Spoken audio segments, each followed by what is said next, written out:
જય શ્રી રામ મિત્રો, આજે આપણે પહોંચી ગયા છીએ વાંકાનેરમાં શ્રી રાજુભાઈના ઢોસા ખાવા માટે. તો વાંકાનેરમાં જે નાસ્તા ગલી આવેલી છે તમને દેખાડી દઉં.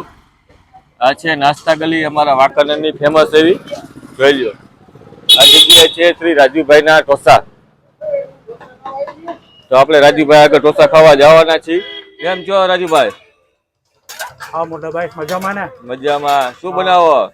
Plane plane. પ્લેન ઢોસા. હા. બીજા ક્યાં ક્યાં ઢોસા બનાવો તમે? મસાલા, મૈસૂર મસાલા, ઉત્તપમ, ઓનિયન રોસ્ટ. બધી પ્રકારના ઢોસા બનાવો છો? हाँ। ને શું ચાર્જ શું છે ઢોસાનો આપણે? पेपर का 50 रुपये, मसाला का 60 रुपये, मैसूर मसाला का 90। ને એવું ફૂલ ગુજરાતી આવડી ગયું એમ ને તમને? आगे રેડી. કઈ જગ્યાએ આવેલું છે તમારી શોપ? नाश्ता गली, वाकानेर नाश्ता गली। વાંકાનેર નાસ્તા ગલી. હા. રેડી, હાલો. તમારો મોબાઈલ નંબર બોલી દો ને.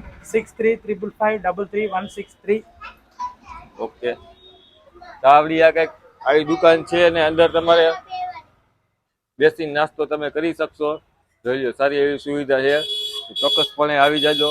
ના રાજુભાઈ ઢોસા વાળા જોઈ લો. मोटे भाई मोरबी में ब्रांचेस है। શું કયો? मोरबी में 3 ब्रांचेस है। મોરબી में 3 हाँ, ब्रांचेस 3 है है हमारा। और एक हमारे चौथा चाचा, यहाँ पे हमारे भाई सब पूरा मोरबी में है। हम सब वाकानेर। मोरबी। आप अकेले वाकानेर आ गए? हाँ, हम वाकानेर अकेला आ गया। तो अभी इधर भी 2-4 खोलने का होगा ना ब्रांच? हाँ। તો આપણા પેપર ઢોસા તૈયાર થઈ ગયા છે. તમે જોઈ શકો છો પેપર ઢોસા આવી ગયા છે કમ્પ્લેટ. ને આપણે કરવાનું છે પાર્સલ, કેમ કે છોકરાઓ નાના ઘરે જઈને રાતે ખાશે તેના હિસાબે. અને વાંકાનેર વાળા લગભગ બધા મેજોરિટી બને ત્યાં સુધી પાર્સલ જ લઈ જતા હોય છે. તો આપણા તમે જોઈ લો ઢોસા કેવડા મોટા એટલે કેટલા વ્હાઇટનેસ વાળા ઢોસા હોય છે. અમુક જગ્યાએ તમે જુઓ તો ઢોસા આખા લાલ વાળા હોય કે પછી બરી ગયા હોય છે, એવા હોય છે. પણ આ ઢોસાની તમે ક્વોલિટી જોઈ શકો છો કેવા સરસ મજાના ઢોસા છે તે.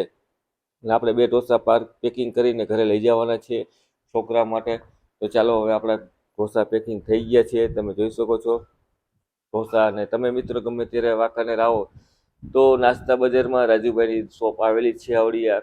તો અહીંયા તમે નાસ્તો કરવાનું ભૂલતા નહીં. તમારે ઇડલી સંભાર કે ઢોસા કે મેંદુવડા ખાવા હોય તો તમે અહીંયા પહોંચી જાજો મિત્રો. મિત્રો તમે જોઈ શકો છો મસાલાવાળો ઢોસો બનવાનું ચાલુ કરી દીધું છે રાજુભાઈએ. તો કેવી રીતે મસાલાવાળો ઢોસો રાજુભાઈ બનાવે છે તે તમે જોઈ શકો છો. જોઈ લો મિત્રો, આખો મસાલાથી ભરપૂર કરી દે છે, લસણવાળી લાલ ચટણી નાખીને. અને પછી અંદર મસાલો નાખીને આ પણ એ પાર્સલ જ કરવાનું છે, કેમ કે અમારા વાંકાનેર વાસીઓ બધા શાંતિથી ઘરે બેસીને નિરાતે જમવાવાળા લોકો હોય છે. બહુ બહાર ઓછા જમવા નીકળતા હોય છે, બહારથી જ ખાતા હોય, પણ બહારથી લઈ જઈને ઘરે જઈને પાર્સલ નિરાતે ખાતા હોય. તો વાંકાનેરથી તમે વિડીયો જોતા હોય તો વાંકાનેરવાળા કોણ કોણ આ જગ્યાએ ઢોસા ખાવા આવેલું છે જરાક કોમેન્ટ બોક્સમાં મને જણાવજો. તમે જોઈ લો ઢોસાનું કામકાજ કેવું છે તે. અને સ્વાદ ભાઈનો બહુ સરસ મજાનો છે, તમે જોઈ શકો છો. તો ચાલો, આ ઢોસો આપણો બની ગયો તૈયાર મિત્રો. અને મિત્રો ચેનલ ઉપર ન હોય તો ચેનલને સબસ્ક્રાઈબ કરી દેજો. વિડીયો સારો લાગ્યો હોય તો લાઇક ને શેર કરવાનું ભૂલતા નહીં. અને કોમેન્ટ બોક્સમાં તમારા ગામનું નામ લખજો, તમે ક્યાંથી વિડીયો જોવો છો તે. તો તમે જોઈ લો, આ મસાલાવાળો ઢોસો પણ પાર્સલ થઈ ગયો છે. અને આ ઢોસો પણ ઘરે જવાનો છે, આપણો છે ને બીજા ભાઈનો છે. અને બાજુમાં જ આવી રીતે ઇડલી રાખવામાં આવેલી છે. જોઈ એટલી જ ઇડલી આ લોકો બનાવતા હોય છે, ખોટો બગાડ થતો હોય એવું આ લોકો નથી કરતા હોતા મિત્રો.